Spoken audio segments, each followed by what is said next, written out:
up, y'all? It's Kimmy Coco, your host of Innovative Black Station's great podcast, Connecting the Dots. And we are here, still in phase 2 in the ATL, or allegedly phase 2, because it looks like phase 5 if you didn't know any better. But I must say, on the way to the studio today's the first NFL game, home game for the Falcons, and nobody was outside. I was like, oh, they're not going to pay attention. They're still going to be out there. I only saw like 3 tailgates. So I'm proud of you, Atlanta, for adhering to Mayor Bottom's rules about social distancing and not being all over the place doing everything with no masks on. I'm proud of you guys. Even though I know how passionate you are about football, you didn't let that stop you. And I encourage everybody, I know how you feel about the NFL, but I'm encouraging you in all 50 states, don't let the NFL get you COVID. Don't let the NFL get you out at the sports bar, and the next thing you know, your appetite is gone, or you're coughing up a lung, okay? Don't let the NFL do that to you. So there's so much going on, man. We were out last week. Did you travel last week? Why weren't we here last week? No. I don't know, but it doesn't matter. There was still too much going on that we gotta fill up every second of this time with. So guys, let's get it cracking. We're in phase 2. If you remember, here in Georgia specifically, our governor told the mayor that he was going to sue her for trying to mandate masks. He dropped it. Now he's going around Georgia from city to city on a private jet telling everybody they should also wear masks. And so now his tune has changed. This is the governor that in 2018 had some accusations that the election was rigged. The FBI came in and said, hey, you guys, we have proof that there's somebody that's trying to get into your machines and hack them. And he said he didn't believe them and he didn't want to look any further. This is the same governor that when he was the Secretary of State who oversees elections and voting and all that, he actually ran for governor during his tenure as Secretary of State. And Stacey Abrams, who was running against him at that time, actually launched a campaign after that called Fair Fight, and they bring up all that stuff. They bring charges against people. They promote voting rights in the state of Georgia. That guy, this week, the reason why I'm bringing him up is because this week he met with Killer Mike, and he caught all the smoke on Twitter because he met with Brian Kemp. And everybody kind of he felt like he had to defend himself because he was on Twitter every day, like all day that day, saying, it was for good, I got to do what I got to do. Everybody has sat there. How are we going to know what the enemy thinks? The whole thing people say when somebody sits down with somebody in the government. So what did you guys think when you saw it? This just showed me that people would turn on you in a second. Like, it's no loyalty. Like, these people, if you're not doing what people want you to do, then they gonna talk bad about you. So it's just like you can't do nothing right at the end of the day. Nobody, like, from my understanding when we was talking, nobody know what went on in this meeting, what was said in this meeting. I read Killer Mike post. He said he took the time to talk to people that's in these fields. I don't know who he talked to, but to get questions so when he go in there, he can ask certain things. But everybody creates their own narratives, and I don't think that's right. So it's I don't know. I don't like how people just bash people for doing what they want to do. I think a little bit differently. I want to say I think it's a difference between bashing people and constructive criticism. I, for one, was one who definitely had a little criticism for Mike, just because. And going on the record, I love Mike. You know what I'm saying? I love he's proven. So anyway, people don't know who's talking. That's Dom, and that's Trollmonger on social media. And so you want to know who that is talking. That's who that is. Mm-hmm. Go ahead. Thank you. But yeah, so being an activist and being here in Atlanta, I think one of the things you realize is that Atlanta is a very, very small place. Yeah. If we don't directly know each other, we're probably one person away from each other. Right. So looking at Killer Mike for not just now, but for a few years, he's done amazing work for this city. But at the same time, you have to look at what people do instead of what they say a lot of times. And there's no perfect person. You know, I think being an activist, I do realize that no matter what you do, people are going to throw daggers at you, whether it's left or right. But at the same time, I always tell people that transparency is free. And I think if Mike is going to be out here representing people, the people, I don't think that he should be very mindful of his movements, because he does know he's in the spotlight. And I think that a lot of celebrities and a lot of people that step into this light don't realize that. You're already on a microscope, so you know you have to keep that in mind when you decide to make certain moves or to not inform people that you represent that you're, you know what I'm saying, doing things like this. So But I got a question to yeah. Is it not transparency because you don't know, or is it not transparency because you feel like he's not talking to anybody? Just because he may not be transparent to me directly doesn't mean he's not being transparent. And that's why I said, even online yesterday, I said even though I didn't agree with Mike, like I still want to give him the benefit of the doubt. So even after this meeting, I feel like, just like Kimmy said, like Killer Mike is very quiet on social media when he wants to be. Right, like it's you have to pay attention to what people don't say as well as what they do say. And like we were pointing out, I love him.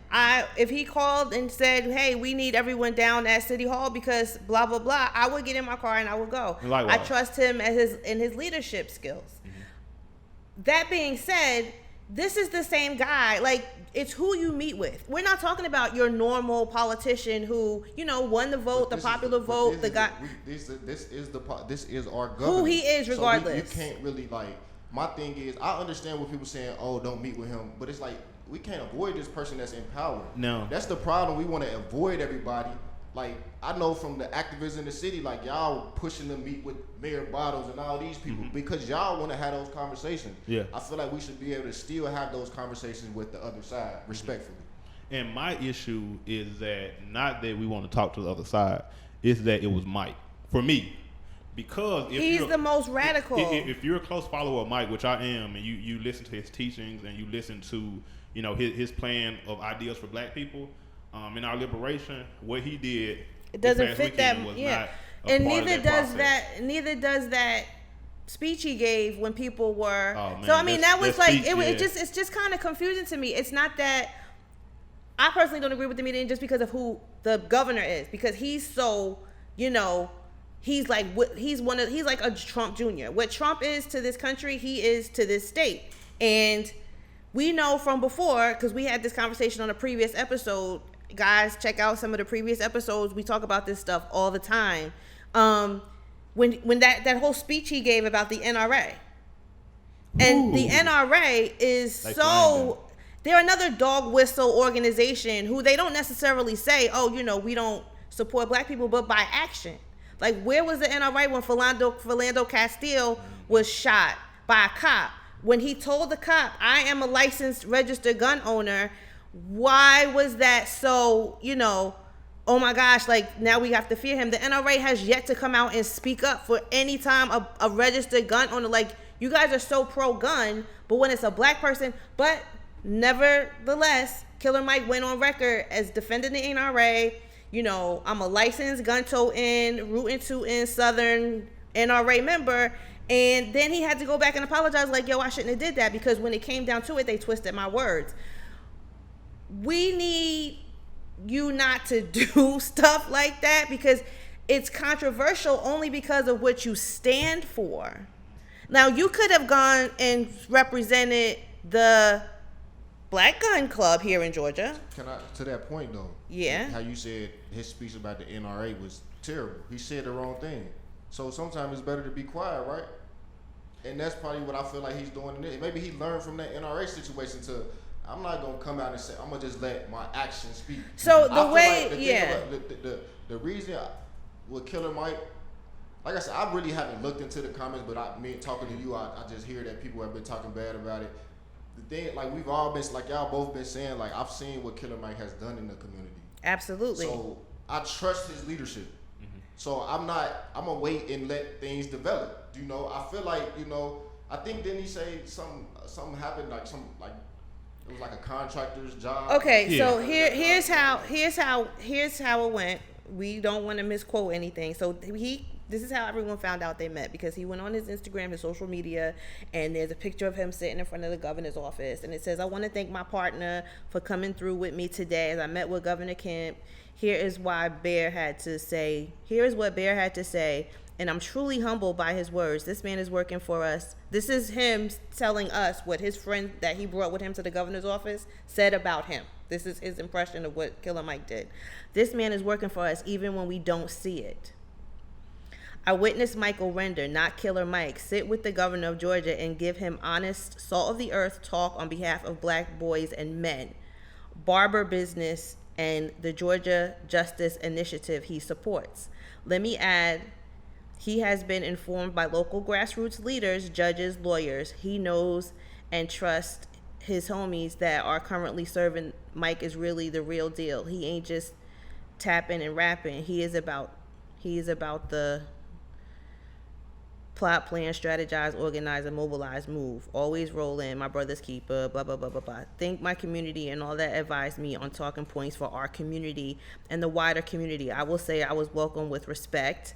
I was heard, and our exchange was productive. I look forward to helping Georgia increase its 2% government state contract participation to 10 to 15% and greater participation. The state can, with all its business interests, become an example of what a Southern progressive economy can be. This is the first of many real and frank conversations to be had. Thank you, Governor Kemp and your staff."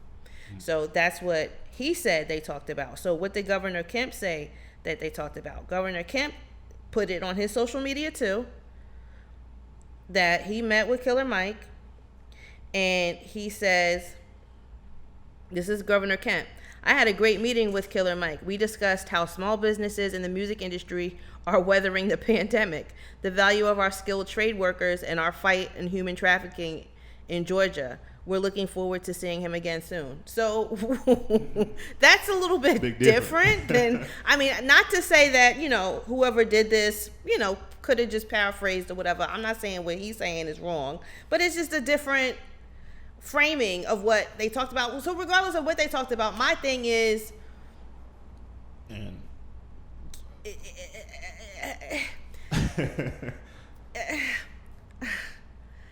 don't know. I think it's, you know, you say because I'm emotional, and I'm just like, I just think that there's some people that you just can't, like, there's no getting through. Like, he just doesn't come across to me as one of the people that, like, don't get me wrong, I think you should sit at the table with some people. I think you should negotiate with some people. But if you've demonstrated to me your general lack of understanding of just the way he handled this virus and the workers and the voting and how he shut down all those voting locations in the black neighborhoods, like what could you know what you're doing? And that's one of Mike's prime teachings. Like, you know what I'm saying, that it's a time to talk, and I feel like, especially with Brian Kemp, man, we seen him, you know, steal an election from a black woman.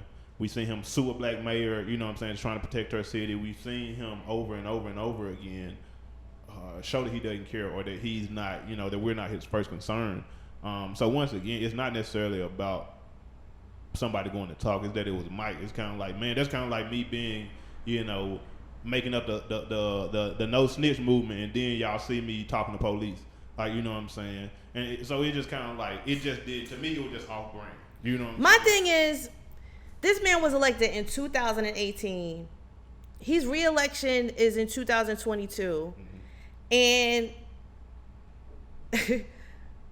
shouldn't we be more concerned with who we're going to replace him with at this point? Like, shouldn't we, like, sitting with him? Like, it makes it look like, no, we want him gone. We're halfway through this shit with him and Trump and all that. Like, I just think we should focus on getting rid of him. If you're seriously against his policies, his decisions, and stuff like that, the way I am, then what would you see in, like, I would be more focused on moving forward. You know what I mean? So a couple days later, or maybe the next day, Killer Mike posts another post. Trade program organizer 24 hours later. Mike, we have 73 open slots for disenfranchised young men and women 16 to 24 to get them their GED and a trade training program. And we want to help letting folks know this program exists. And here there are jobs out on the other side of this program. They will all be union jobs. Okay. 35 plus. And here I am sitting here knowing my advocacy for trade education work in my city and state is working. Next, bigger news coming. So I don't know if that was his, a dick swinging move. Like, hey, you talk shit, but I get things done.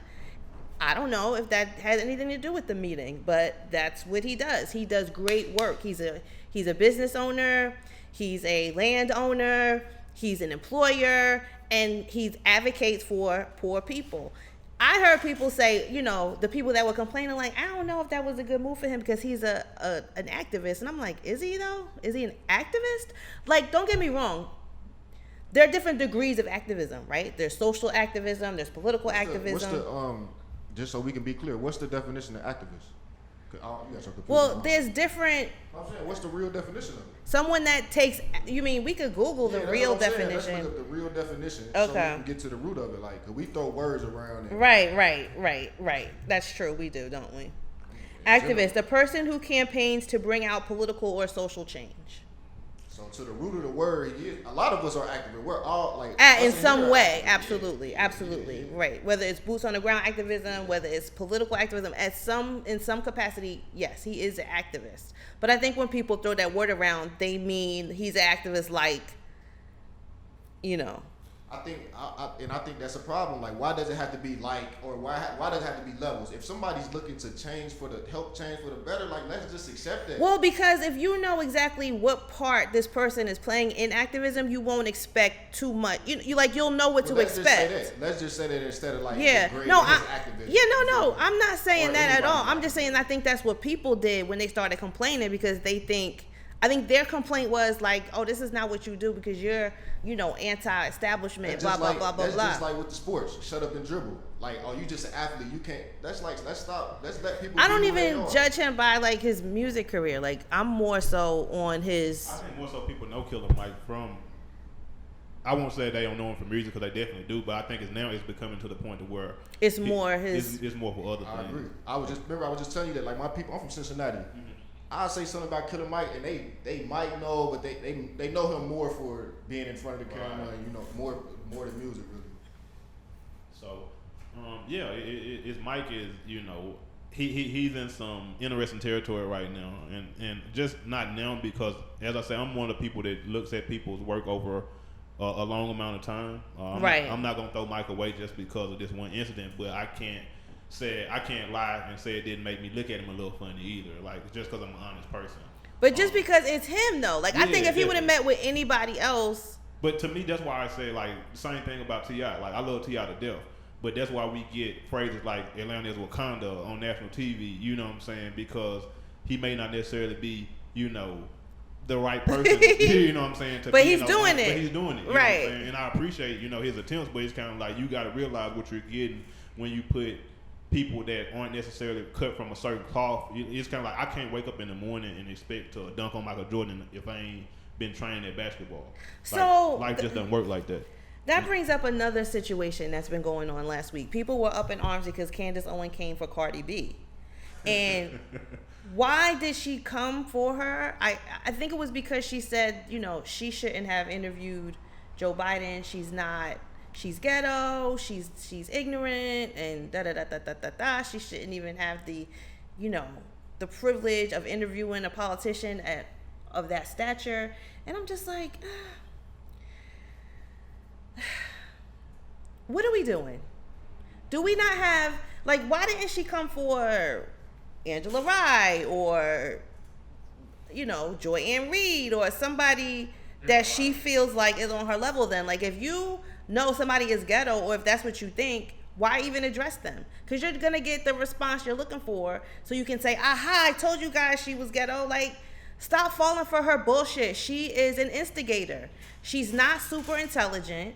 She's not like so prolific and she has so many things to say that nobody's ever said before. They're using her as a tool to try to prove the point that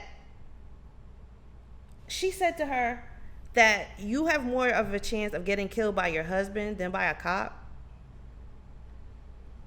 Like, they're gaslighting everyone into thinking that we are imagining that this cop situation is going on, that, you know, we are just acting off emotion, there's no real, and they can fall into this, you know, this delusion because, to be honest with you, did you guys know that only like 14 or 15 states even report police misconduct, like police murder and police brutality? Like, the numbers that we have on record are only coming from a few states. So imagine the states that don't report it. I just saw a graphic. Did you post it? It was like, it said like every day this year, every week this year, a black person has been killed. Yeah, no, I didn't post that, but I've seen that. And so, and for you to say that not all the states are reporting it, like, so it's literally laws in certain states that say they can't, you know, post, you know, police, you know, brutality or issues like that. So a lot of times when you see those wild headlines, it's from the states where you can just go search and see what happened in this public record. Because there's literally websites out there that literally that's all they do is just search the files of those states so they can report stuff. But yeah, it's real out here, man. It's going on all over, you know, the country. Yeah, in some states it's against the law to report it.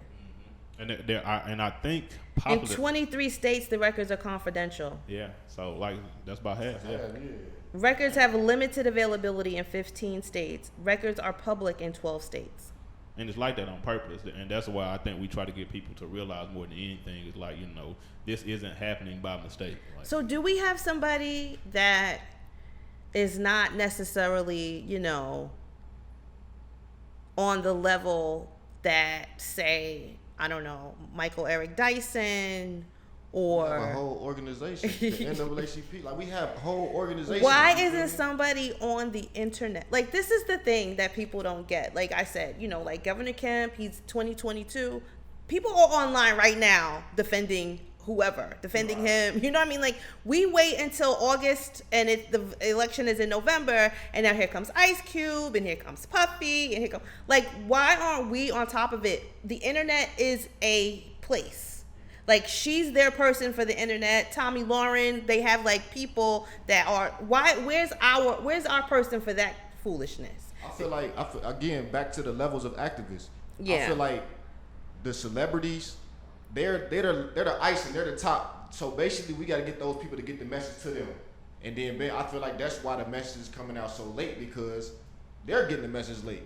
They have the platforms, and that's why they're campaigning now. Okay, so people like you. But why? Okay. The system is backwards. Okay, but right. So, okay, I believe that to be true. But if that's the case, why are we looking and waiting for them to be? And that's because they have the voice. But what you're doing now, I feel like that's important. I'm like, I think when Trump got in office, the shift has, you know, with politics has really changed. Like what you're saying now.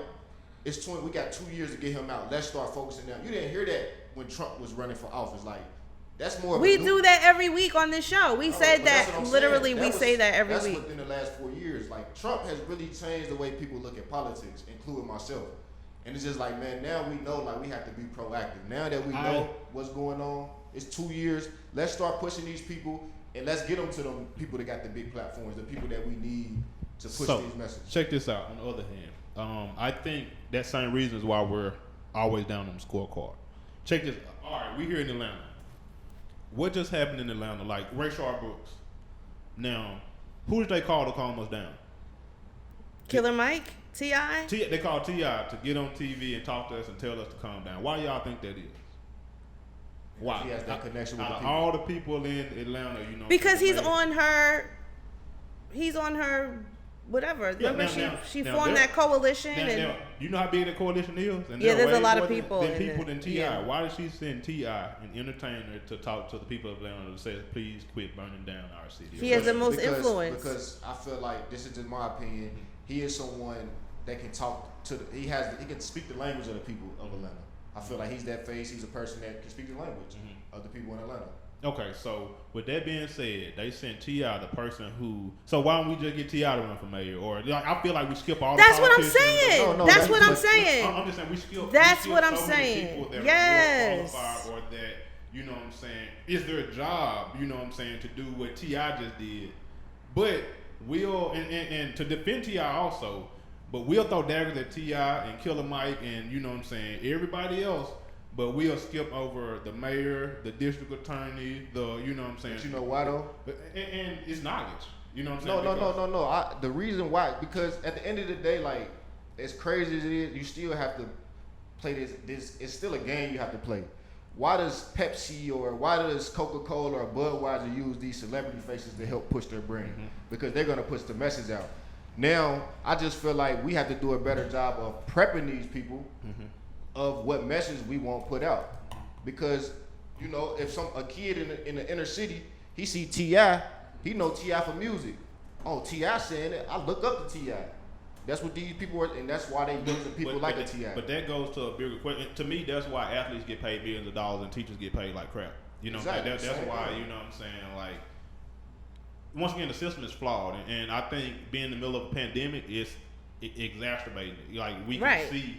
You know what I'm saying, all the weak points in our society, because not only do we have people dying of regular stuff, we got people dying of, you know what I'm saying, COVID now, we got, you know what I'm saying, people in like not working. Yeah, people not working. It's all kind of byproducts of us lacking. But back to your point, why are you not behind somebody that's well versed, well spoken, well experienced in the political forum? It could be a hip hop person like Killer Mike. Yeah, he is like if we have. But why would people like that not go ahead and just run? You know what I'm saying? Thank you. Why would they not? Like why don't you just like we talk about as when we get to I'm gonna talk to right now Gen X, right? You're in your late 30s, early 40s, mid 40s. Every time you're in a conversation with a group of people, you rather talk about the top 5 MCs than the top 5 people you would like to see lead a grassroots organization or something to represent. I live here, like, and I talk to people every day, so she's kind of right. I mean, what do you mean that's an assumption? I'm one of those people. I'm in that group. But we having a whole different conversation right now. We have a whole different conversation every week. My group of friends, like, of course we talk about football, but we talk about what's going on. It might not be politics, but we might be talking about businesses and you know how the reason why I don't think that it's happening is because where's that person at? Every 4 years we talk about the lesser of two evils, and it's like, why are we still saying that? Why don't we have somebody that's risen to the point that but listen too though, you can't blame Generation X because their people are not in the position to run for those positions right now because of age, because of requirements. And that's what Gen X I agree is with that 40 and 50 years old. Oh, Gen X. Yeah, not millennials. I'm talking about Gen. I'm talking about Gen Y. Our age, like ranging up more so. But yeah. But for real, y'all are just now starting to get into those roles. I mean, those, right. But right. that's my point. We always talking about But I also other think shit. one thing that we not realizing right now, it's a reason why things are super volatile right now. The reason behind it is because people like us are coming into power. Like we are, and it's just starting to tilt that. And I always tell people, like, we live in real time, so sometimes that's the only way we think about things. But when you look at the complete process of what's going on, right, you have to look at it from a different perspective. Like it's people protesting, not just in America. Right, it's people protesting all over the world. world. It's a right revolution. Now. It's a revolution, and that's what you can't take into. You know what I'm saying? That's sometimes what we're not taking into account because of it. And that's something my grandmother tells me all the time. Like, you know, even back in the day where, you know, Martin Luther King and Malcolm X and all the greats that we, you know, say their names now. She's like, you think everybody like Martin Luther King? You think everybody like, and you would be surprised, you know, now we just are this revolutionary group, right? But you would be surprised how many black people didn't like Malcolm X. Yeah, definitely. They were just like, okay, son, you're doing too much and you're scaring the white people. Yeah. And they aren't going to want to be bothered with us at all. And we can't have that. People were so anti that movement. But when they killed him, Just like when they killed Jesus, like you kill him, and now you just brought up a whole. Now you got the Black Panthers. You didn't want me. Now you got to deal with this organization that's mobilizing all over the country. What Biggie say? Biggie say you nobody till somebody. You nobody till somebody kills you. That's real, man. That's a quote. That's a quote for a quote right there. Cause that's real. That's how we live. Like look at people like Nipsey Hussle. Like you know what I'm saying. Like look at people like you know what I'm saying. Even so many people that have died. Like it's kind of like, dang, why do you have to die for, your message to get across? Or why do you have to, now everybody is a what I call a Negropreneur, like because they listen to Nipsey and like he talk great stuff. But it's kind of like, dang, like why y'all just catching on now? He been out since 2011, like on the same stuff. Because he died. But listen, that's the same thing. Like that's the same thing with what we were just talking about with the politics. Like why are they catching on to these people late? It has to become popular first. It has to become popular first, and that's just the world we live in. I'm sorry. I was gonna go to another subject. You got something else to say about this? No, I think we didn't wipe the floor with this one. I think that was a good segue talking about entrepreneurship, entrepreneurism. Another conversation that was going on. Joe Budden and Charlamagne. It brings back the age-old argument about working for somebody and owning your own. So, long story short, Joe Budden is renegotiating his deal, or he walked away from a Spotify deal because he didn't like the terms of it. Charlamagne, on the other hand, has secured another part of his deal with iHeartMedia, and they're starting a podcast network. And I'm not sure how it started. I think it started with when Joe Budden was talking about renegotiating his deal. When he put out the specifics and why he did it, Charlamagne kind of pushed back on him. I think that's how it started, and was just like, whatever he said. So now Charlamagne comes back out, and I'm like, some of this stuff is ego, some of it is pride, of course. I wouldn't explain nothing to you. Like, you doing what you're doing, I'm doing what I'm doing, and whatever. But they homies though. They homies, and they talked on the phone about it and all that. So I don't think. Yeah. It's not malicious. It's just. I don't think a difference of agreement is like you hate him. Argument. Yeah. It's No. I don't agree with you. Like it's just that simple. Right. And we gotta start looking at it like that and stop making it a problem because everybody don't agree with you. It's just like, no, I don't agree with that. Like we good, but I don't agree. Yeah, I'm not. Yeah. So he is saying, we're not speaking the same language because you are letting them, after 10 years of being on this radio station, you got like an award, you got like the #1 show, you got all these accolades, but you work for somebody still. Now, not only is your podcast network gonna have your your radio show on it as a podcast, like what's your deal? Like you're not getting no stock options? But when he went that deep into it, I'm just like, Joe, how you know? Did he tell you he wasn't getting any stock options? Yeah. Usually that's a part of your benefits package. Right. And I don't know if Charlamagne told him, I don't know how cool they are, but he was like, yo, you're not getting this, you're not getting that. How do you know what he's getting? Yeah. I think that's just like with anything else. Like, we go to work all the time. We don't know what the person next to us makes half the time, And so it's one of those things to where I think this is one thing I always said, like, and I don't say this to be mean, but I always tell people, broke people always worry about rich people problems.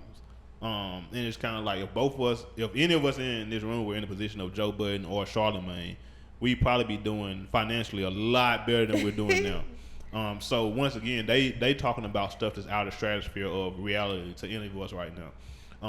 And that doesn't mean it's not possible for any of us. But at the same time, I think that goes back to us as people. That's two black men, on the highest level of their sector, doing boss stuff, whether you realize or not. And we have to stop.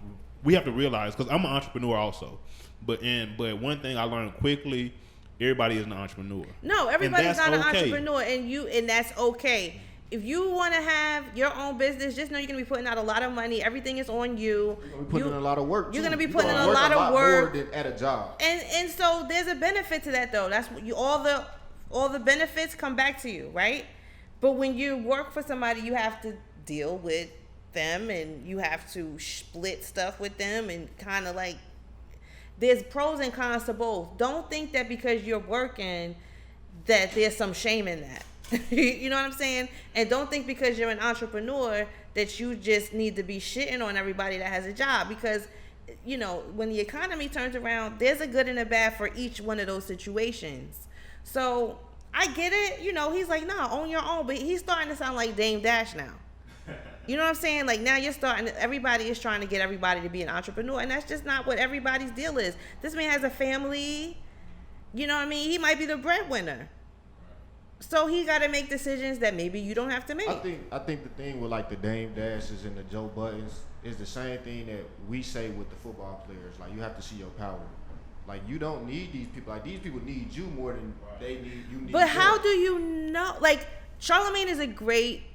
We value his opinion because he's been in the game for so long. But they kind of, when you throw him out in the world, and he has to compete with all these other people, and he's alone, like, how do you know he don't have somebody helping him, or somebody writing this for him, or somebody that takes his notes for him, and that makes him work? I think the Breakfast Club as a unit is good. Like, they don't their need, personalities. Yeah, as a unit. Yeah. They can do something independent. Just like Joe Budden has his podcast. Like, they can do something independent. Like, they have that power. Like, but that's like you at your job and you like, yo, me and my other two coworkers could probably do this run, you know. But how do you know they have this? Like, you don't know what. It's a wild. And that machine is making this machine work besides just those three bodies. I'll tell people this. Like, one of the people I admire so much as a black man is Jamel Hill. I think she's a prime example of, because everybody knows she started out with ESPN. And when she started speaking out on race, Trump actually called for her to get fired. Right. Actually, I think that was like on this day. Actually, I saw that in my memory. And so with her seeing how she was like, bye, like, I don't need y'all. Like, this my talent. Just get me here.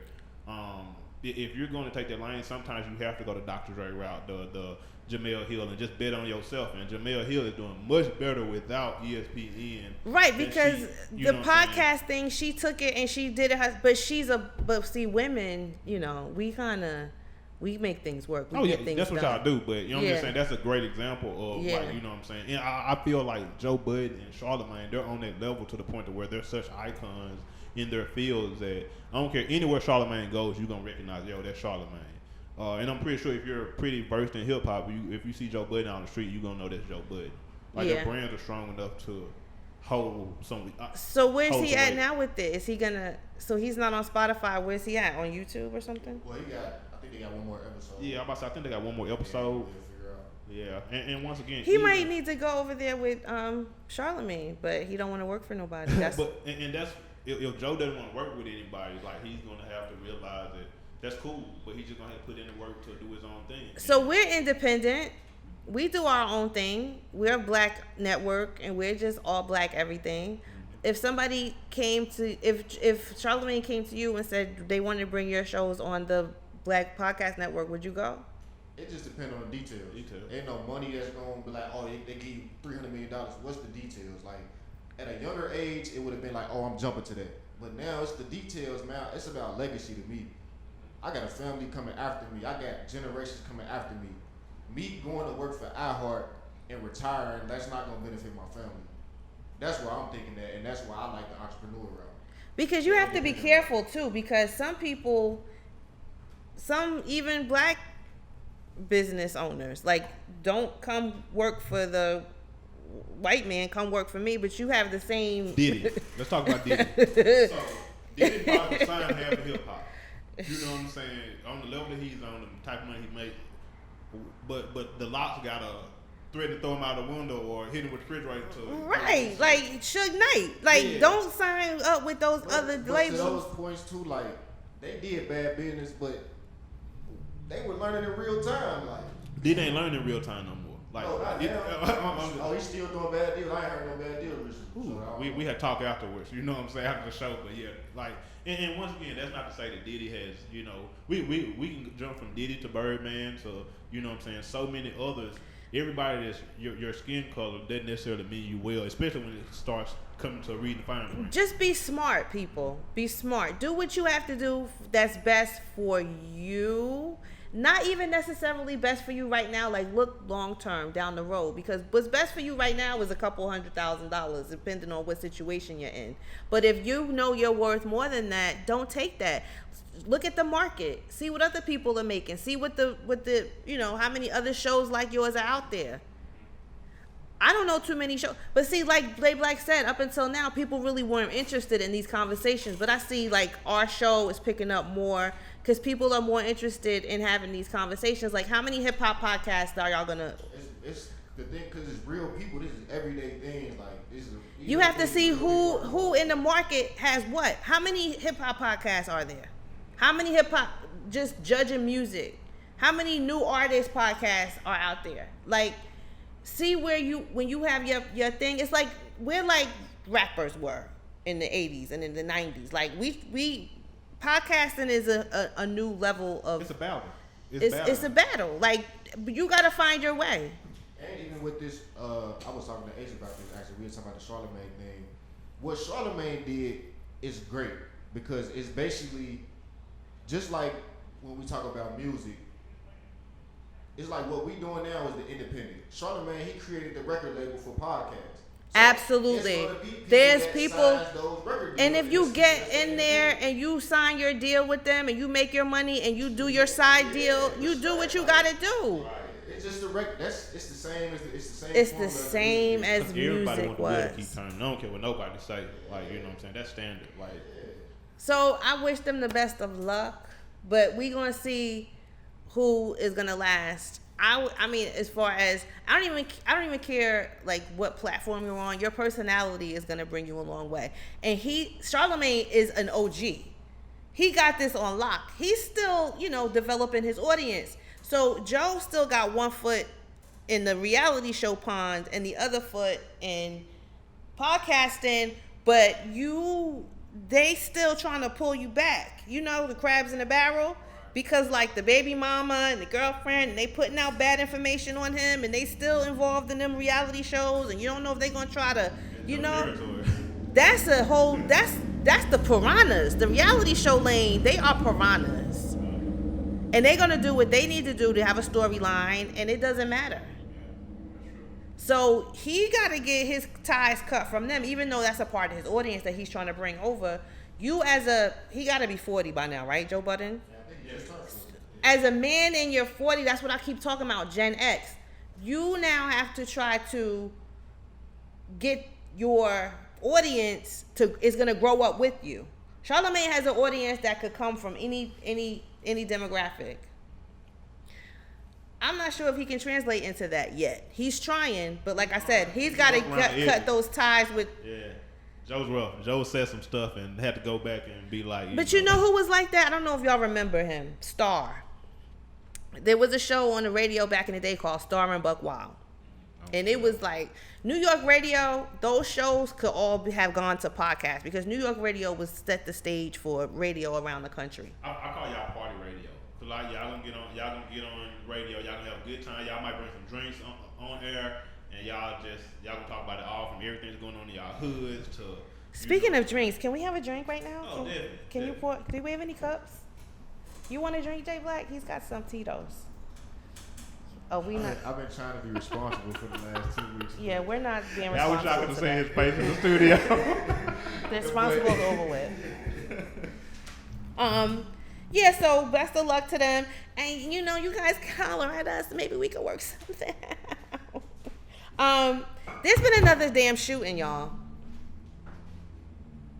There's been another damn shooting. A police shot. No, they didn't shoot him. They just beat him up.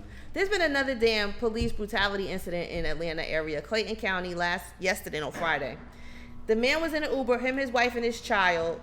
Oh, that doesn't work. You have to open it. It's in the freezer. The man, the woman, and the child were in a Lyft. The cops pulled them over because of a broken taillight.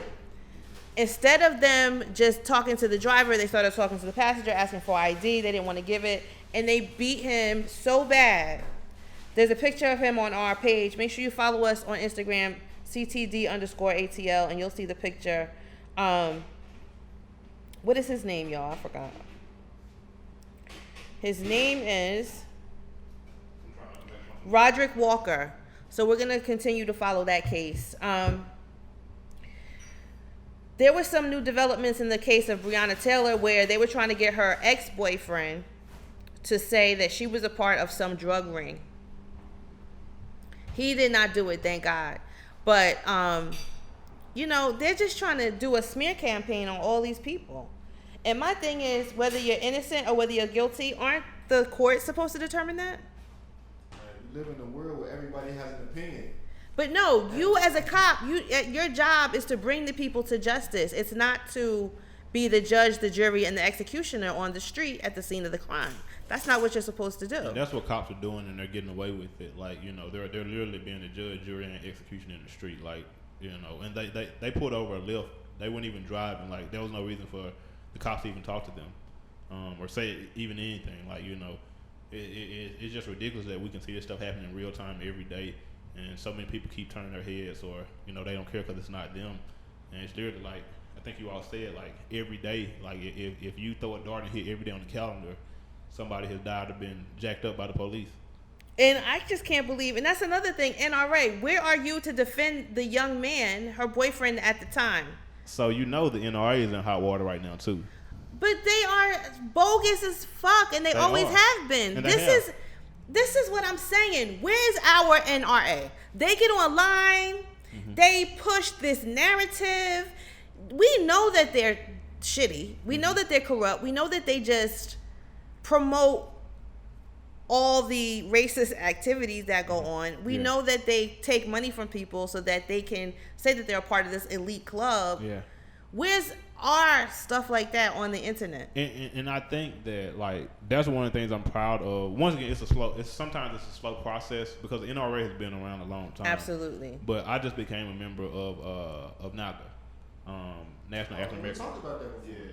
National African American Gun Association, and it's growing by leaps and bounds. It's like, you know, I think they said black people are the highest number of new gun owners. Is Killer Mike a part of that? Should he not be endorsing or promoting that? Exactly. So once again, when you say one thing but do another, as I said before, that's one of the points with Killer Mike that sometimes I have intention with. It's kind of like, you're out here hollering about the NRA when we have a NAGA over here. You're out here, you know, championing for systems that mean, you know, that don't mean you well, but you're still inserting yourself into them, but you're telling us kill your masters. You know what I'm saying? But so at the same time, on the opposite hand, look at Citizens Trust Bank. Mm-hmm. They say because of Killer Mike, they new accounts that went up 1,000%. And once again, like, going back to what I always said, one of my main preachers to people is there's no such thing as a perfect savior. Like, you're not going to agree with something that everybody does, right. But at the same time, you can't expect me, like, me, I'm a man, and I think, like, you even test, like, I've seen people say stuff to you online, and I'd be like, hold up, you know what I'm saying, like, this is not how this flying. Yeah, but that's what's lost. But at the same time, it's kind of like, you know, when you don't have gatekeepers or you don't have anybody to say, hold up, like, that's not how it might go that way over there, but over here, like, it's gonna go another way. We've lost some of that, even with some of the biggest, even in hip hop, like, you know what I'm saying? Yeah, like, absolutely. It's kind of like we've lost that gatekeeper. Yeah, absolutely. That's what I'm always looking for. And I tell people all the time, whoever you follow, that's like a vote for them. You see somebody with a large following, when people and corporations are looking for something like a spokesperson, they're going to look and say, oh, this person already has 1 million followers. So I'm going to... And I think even to your point, because like you were saying, there's things that you don't agree with that Killer Mike did. I just think that we got to, as people, as black people, let's hold our people accountable without cutting them off. Yeah. I feel like because it's like, bro, you doing some bullshit. Like, yeah, definitely. You know you doing some bullshit. Like, I think it's a way to do that without being disrespectful or, you know, just canceling them. Like, so even when the last time that he caught some slack is when he went online. I mean, he came to the protest right down here and they did the press conference about people burning up stuff and throwing chairs and doing stuff like that. And he was just like, you know, stop. Like, this is not what we're going to do. And the shirt he had on said, kill your masters. Exactly. But the mouth that he was saying, don't kill anybody, go home, don't burn up nothing. And nobody was getting necessarily killed, but people were acting out of frustration. Mm-hmm. So I don't know. And I'm saying that if anything, once again, if I could leave people with anything today, it's kind of like, you know, and that goes with Trump supporters too. I think that's the thing we see with Trump supporters. Like, no matter what he does, They forgive it, right? Yeah. And so I think as black people too, but we be harsh on our I mean, but even if they don't, they say they do. Like they're not gonna let you talk shit about him. Yeah. And I feel like as black people, that's what we got to get to. Cause like I would never disrespect him or anything. I would never. That's like and I'm reluctant to even oppose him publicly. It's just that my thing is the governor. Especially somebody that like. For somebody that's been a stand-up person in our community. Oh my God. Yes. No, he's like, genuinely a great guy. Yeah, like, and the only thing I'm saying is he's genuinely a great guy. He genuinely does the work. I just don't like that meeting. I just don't like the optics of it because I think the only thing that is going to come from that is in 2022 when the campaign commercial comes on, it's going to be that picture and he's sitting there talking to Killer Mike. You know what I'm saying? As I said, like that's the first thing. And we're going to find out some more bullshit. We're going to find out some more blatant racist tactics that he's used. And then the picture's not going to be cute no more. Then nobody's going to be like, oh, well, you know, you got to meet the table. You got to sit at the table. Or you could look at it from the other end, from the optimistic perspective. Oh, Killer Mike that sat with him. He now turns around. Now people that follow Killer Mike, who is this Brian Kemp guy? Let me look into him. Let me see all the bullshit he's been doing. So, I'm not going to vote for him. So it can work in both ways. I'm going to give you guys who think that, I'm going to give you guys a starting point. This is the man that opened up Georgia first in the middle of a pandemic when all the other 49 states were in some stage of lockdown. He sent your brothers and sisters and friends and family to jobs where there was a global pandemic. What more do you need? Like reverse psychology. It's reverse psychology. Even what I said about Trump. He's not intentionally making the black community better, but he's making us better and stronger and more together because of his bullshit. Because you're looking now and you're going to make better decisions. Exactly. Yeah. Exactly. Yeah. Even evil works out for good is what you're saying. Yeah. I think I always say that's the only thing I find wrong with good people is what you pass. We'll wait and we'll wait and we'll wait and then we'll have to go to World War II to stop Hitler instead of stopping him when we should have. Right. You know what I'm saying? So that's one thing I work on even with myself because sometimes I can be a little laid back. I can be passive, not just because that's just not my personality. Get up, like I will tear your head off, but you're gonna have to be, you know what I'm saying? Did 1, 2, 3, 4, 5 things to me instead of like sometimes I do wish I was like, you know, you come over here one time, that's what it's gonna be. So that's just how good people are. We learn to be docile. We learn to calm ourselves down. But that's because, like you said, every time somebody gets to a certain position, they get killed, they get assassinated, they get dragged, they get. But even with that's mentally. It's like the game that you're playing. You have to learn how to read and hear dog whistle. Like, don't listen to necessarily exactly what they're saying. Look what they're doing. Like, look what he's saying. Mm-hmm. You know, he's not gonna say, "Yo, I hate this," but his policies and his agenda are gonna show. Yeah. Clearly, you don't like. Just like Obama, right? Everybody, he didn't do nothing for black people. He did a hell of a lot of stuff for black people. But because he wasn't up there like, black power, people think he wasn't doing anything for black people. No, he was doing it, but he wasn't doing it like, yo, this is for my peep. Like, no, he knew who it was going to affect. He knew by the numbers. Right. Of the people that he was trying to convince. What everybody is thinking is Obama should have been our black Trump. Like, he should have been rude, disrespectful, racist, and dog whistled and did stuff for us and not really necessarily said it, but did it. Mm-hmm. But still, like, was trying to be funny. I always say, like, Obama was fighting a whole different fight. And the thing Obama did. Personally, even behind the scenes. The thing Obama did. He slightly, I ain't gonna say he did it completely because we see police brutality, but he slightly changed the perception of a black man in America. Absolutely. And I think that was one of the most important things he did, really. I don't think he did at all. I think so. And the reason I say that, before you go, the reason I say that is because me growing up and me from what I hear, they always looked at us as aggressive and thugs. Who is they? Be specific. The people that we can say the white people. I'm gonna say the white people, or the people that's in power. Mm-hmm. The people over in the government. You know those power. The powers that be. They always looked at us as aggressive. We always portrayed as aggressive in the media. Mm-hmm. But to have somebody to do 8 years clean, it's like, oh, these black people aren't so bad. Mm-hmm. And it's just like, okay, I feel like Obama, that was his role. He did that. Now, with the policies, I can't pinpoint anything specifically. I can. I wasn't deep into politics. I didn't do much research to even, have that conversation. One thing, like bank overdraft fees. Mm-hmm. He stopped them from doing that. Banks overcharging you. I think we can talk specifics. You know what I'm saying? I think we could go all day talking specifics because I definitely agree that Obama did quite a lot. But at the same time, I always tell people like shiny things. If it's not, if it's not shiny, if it's not, you know what I'm saying, in your face, we're more likely to overlook it. I don't think Obama changed the view of black men in America because of where we are now.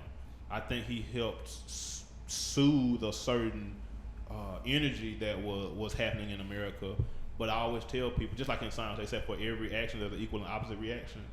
This is the other side of the equation. Yeah. It's showing you what America really thinks. It's showing you that they didn't really change their perception of black men or black women or black children because they still killing us. They still, you know. But I think that they are intimidated by it, and so that is a part of their intimidation tactic. Like, okay, black man, you have the intellectual capacity, the ability to run a country well for 8 years, but boom, boom, when you out in the street, we don't even ever want you to forget. Like, don't.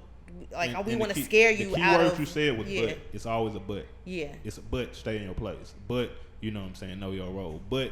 But stay in your place. But stay in your lane. And that's all Obama was like. I always tell people in this country is running just how it's supposed to. It's a system. Yeah, that's how it was made, and that's why when they were talking about when they were having the impeachment, and they kept saying the founding documents, the founding fathers. I can't even get involved in that conversation because when the founding fathers wrote the Constitution, they looked at me as a part of the property. Right. It wasn't until they started amending it that they started thinking about us, and we had to fight for that. We had to fight for that. Right. You know what I'm saying? Like, it wasn't like they were like, oh, you know what? Maybe we should do this because I feel bad. We've not given them a damn thing. Let's change that. No, people had to fight. People had to die. And we still fighting and dying because it wasn't given to us. We fought for it in the first place. If it was like it was when we first got here, we wouldn't be able to do shit. Right. That's how it was intended to be. It was intended to be that way. So all the people that have this romantic, nostalgic, oh, the old antebellum period, let's not forget the Civil War, and let's put up statues, and, you know, those people that have those thoughts are the people I'm afraid of. Like, you guys are afraid to go to probably some hood, like near downtown area, industrial areas make you nervous. You know what makes me nervous? When it says historical town. Then I'm like, oh, okay, I know what that means. I always tell people every southern city got a square. Every one of them. And that's where the people came and hung people. Or depending on what day of the week they decided to hang people. I'm from Grenada, Mississippi. That's Lord. That's the place that Dr. Martin Luther King is on quote of saying this is the most divisive place I've ever. Wow. This man been all over the world, but he said the place where I'm from, Grenada, Mississippi, is the worst place he's seen. So it just shows you, like, once again, like, in Grenada's, we made a lot of progress, but it's still 2 schools. It's still a very divided town. It's still, like, you know what I'm saying, a lot of undertones that we got a neighborhood called Sundown, like, literally. So it just shows you, like, you know, and as a young man, I was like, you know, Sundown just a neighborhood to me, but as I grew up, it's like, damn. That's messed up. Like, even when you grow up, like, you like, oh, that's what that was? Or, yeah, I was really in the church, or I was really living you feel me? Like, it's just like, you don't realize it when you win it. Because it's normalized. Yeah, when you come out, like, you like, man, everybody don't think like you think. Like, and my niece called me probably Monday, and we talked for 2 hours because she called me and she realized that we had a son called Sundown. And she called me and she's like, you know, because Lovecraft Country, I don't know if you all have been watching that, but it's I think second episode, they have an episode where they basically get caught in the sundown town, and it shows you what happens to black people when they get caught after dark. And she seen the episode, and she called me the next day, and we had a 2-hour conversation having to explain the history of, like, our city. But I think if you do that more, that's what our role is as the elders now. Yeah. You know what I'm saying? Like, we gotta tell. We're the bridge, right? Like, our age, we're kind of the bridge between, like, the John Lewis generation and, you know, of the Black Panther generation. Mm-hmm. And we all have platforms now. That's and we all have platforms. Like, we all, even if you only got 600 followers, you have a platform. Mm-hmm. You have 600 people paying attention. Use your platform. Right. Don't use it for the bullshit, especially if you complain about shit. Use your platform to change the world.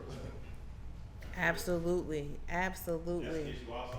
That's you know, give family courage to everybody on a platform. they used to have to work for it. Exactly. That is a different Right. That's the same plus. thing with music. Yeah. Everybody can put out music, SoundCloud, but you know the only the strong survive. Or the ones with money behind them, which I guess that's strong too in a lot of senses. We were supposed to talk about the stimulus. Time out. You say you want to drink, right? Yeah, where is Can it? I make a lot of noise to get the ice? You know. Oh, go ahead. Okay, Yeah, we're very, very casual here. Okay, it doesn't look like we're getting another stimulus, guys. So the latest that I've heard of this is that they stopped it. They can't agree on anything. They've taken the stimulus out. The package that they'll be putting forward does not contain every idea our party likes. That's what the Republicans said. And it's far less than what the Democrats want. The Republicans believe many serious differences between the two parties should not stand in the way of agreeing. They always say that. Mitch McConnell's bill would provide more than $100 billion to help schools reopen. Schools been open for weeks now. I don't know why they all of a sudden want to. That's like to get the schools COVID ready. Enact a shield against lawsuits for businesses and others. So if you go to work and you get COVID, they want to put a bill that you can't sue your employer. Create a scaled back $300 per week supplemental job benefit and write off $10 billion in earlier post office debt. It won't contain another $1,200 direct payment going out under Trump's name. And it continues to demand $2.2 trillion, while Trump's negotiations have signaled a willingness to inch further in her direction. There's a big gap, so they're stuck. And I'm sure that Trump has no problem giving us money because he wants us to vote for him, but they're being very ornery. So I guess they'll meet back again this week, and people. I think Trump gonna make one more before the election. He gonna give one more stimulus. Right before the election, late to mid. But how they're using us and really our lives as political props, that's fucked up. Like you sent people back to work, and you knew, and that's another thing that came out this week that we were going to talk about. He knew, based on his interview that he had with Bob Woodward, that this thing was bad. Were you surprised when you heard that? Were any of your decisions based on what he said? Hold on, you asked me two questions. I'm sorry. Well, was I surprised? Man, I've been. Nothing surprises you anymore. Especially with Trump. I just feel like he's been winging it. He just winging it. Like, he's winging it. He is really winging it. I think Trump is in office out of spite. Thanks, Dom. He's in office out of spite of Obama. And he's just winging it. And we got a few more days left. You know, hopefully the people get out and do their job. And I saw something the other day and it just was crazy. Like, it was just something that's simple. I didn't watch the video, but it was Joe Budden talking to an older lady. She was sitting in a wheelchair. She was somebody important from my understanding after I started reading about it. But it was just like, damn, like this, we ain't seen what a president look like, what we so used to seeing what a president look like for so long. Like, that's crazy, like in 4 years. And it was just, you know, it was kind of refreshing in a sense. That's what I need.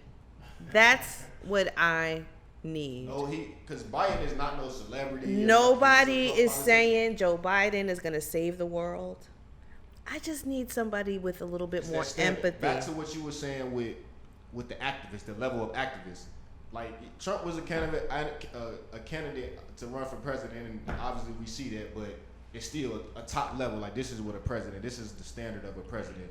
This is the standard of an activist. You feel me? Yeah. Because there's a time and there's a place for everything. Right now we need empathy. Right now we need somebody that's going to say, lock this stuff down until we get rid of it. I'm with you guys. We need to get our country back. Let's, this dude is just like, I don't know, and it might be contagious. It's a scam, and it's not as bad as they say it is. It's like the flu. It's just going to go away, and in the summertime. That is so fucked up that I don't believe we've been under this for 4 years, and I don't want us to grow numb to it and not get the level of how wrong it was for him to do that. I don't want that to be lost. I don't want that to be lost and tossed around as some political tool to try to turn one party against, and well, you're a Democrat, and well, you're a Republican. Don't insult my intelligence. And that's something that the Republicans have been doing. Yeah. Don't insult my intelligence and, just make me so minuscule and simple-minded that I'm just going to pledge my allegiance to a party because that's what black people have been doing and they've been leading you astray. Don't do that. Mm-hmm. That in itself is an insult to everybody's intelligence. I don't care who you are. It just so happens that right now, in the political climate that we're in, the Democrats seem to be more for the people than the Republicans, and it's just blatantly obvious. Don't keep going online telling all black people, oh, well, I'm woke because, you guys have been blindly. It's not blindly. It's not blindly. People have their reasons for doing what they're doing. I just think that I don't want us to get lost in how fucked up it is that he sat there knowing all the information he needed to know, and he downplayed it. And he didn't even tell people that they needed to wear masks until like June. And it's one of those things to where I always tell people, these last 4 years, in my opinion, and as bad as it's going to sound, I think it's some of the best things that happened to America because it's waking. That's what he always says. It's waking so many people. That's what Jay Black says that all the time. You've been out here with us for a while, and I said us as in the activist community here in Atlanta. And how long have we been telling people, like, what I'm saying, from we can take small movements from don't go to Waffle House to, what I'm saying, all the way up to, what I'm saying, we got a police brutality issue. Like, we've been saying that since 2012, 2013, and this, what I'm saying, a whole almost decade later, and we still got the same things going on. And so with Trump and his constituents, I always tell people, can I curse? Yeah, I do it all the time. America been a fucked up place for a long time. It didn't just start. And so a lot of things that have been going on, police didn't just start killing people. It's been a fucked up place for us. Yes, and that's what I mean. That's like that's what people aren't understanding. They're not understanding that it's been a fucked up place for a certain amount of people. And overall, that's what I'm getting to. So once again, it takes a person like a Trump, because like when you have these other people in power that can cover things up and make things look pretty, it makes you look the other way. So you're saying we needed that blatant racism so that we could kind of bring out what we've been having for so long, that's kind of like been under for the or for the people passive that, racism, people, the black people that say they haven't experienced it. It's like, okay, now you see your face. The work, you can see it now. Like, now this is real. Then what you gonna do? Are you gonna get on board? Are you gonna continue to be naive or what? Because America's moved in phases. Because like I'm from Mississippi. We the first generation that know what it was like not to have a cell phone and know what it was to have one too. So I just like when I think about them dark nights on the Mississippi roads, like, what I'm saying, with my granddad. When there were no phone. Yeah, no phone. Your car broke down. You got to walk home. Like, I think about like stuff like that all the time, and like this stuff has been going on, and now we tape it, and they still deny it. So once again, it shows you. Or they try to, find a reason, like they're trying to say that what's his name, George Floyd, OD'd. Yeah, had drugs in the system. And Breonna Taylor, her ex-boyfriend, was a part of a criminal investigation. And as you say, it's insulting. And it's insulting. I mean, I don't care if it was, what's his name? Remember when Dave Chappelle was that crackhead on the Chappelle show? I don't care if it was him. Why would you need to kill him? Take him to jail, take him to rehab. And then it's just so bizarre to me.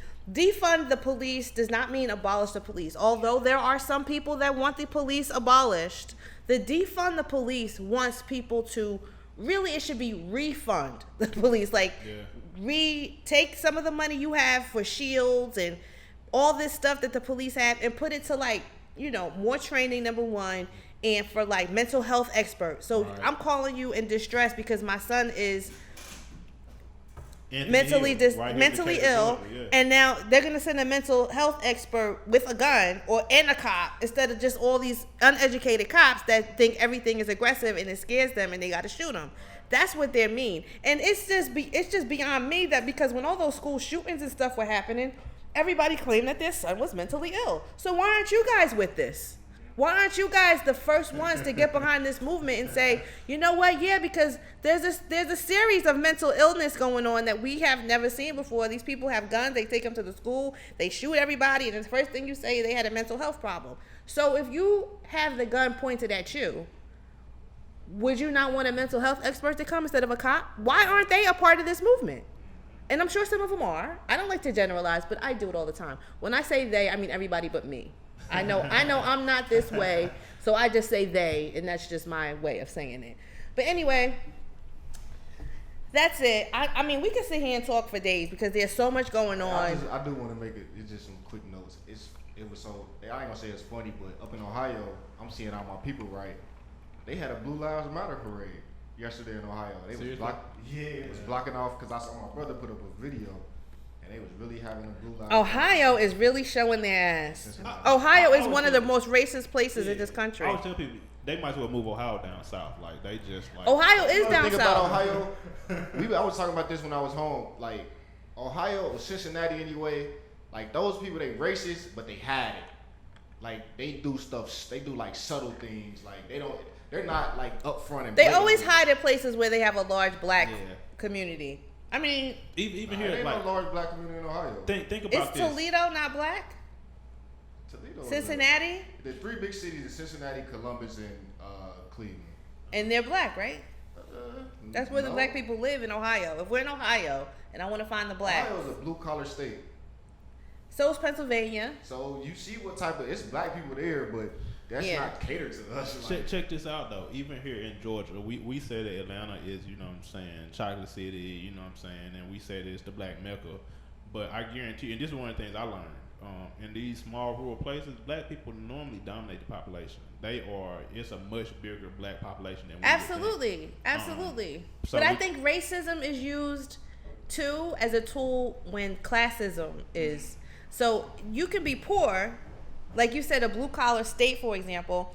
I think racism runs rampant in blue collar states because you might be at the same pay rate as a black person, and as a racist, you're looking at them like, oh no, I'm on the same scale as them, but I'm white.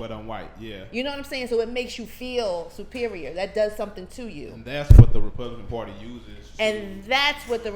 Party uses. Especially during times of economic anxiety, times where, you know, people start losing their money and their property.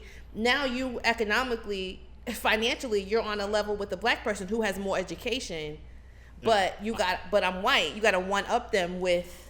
And that's what I tell people, especially poor white people. They don't like you either.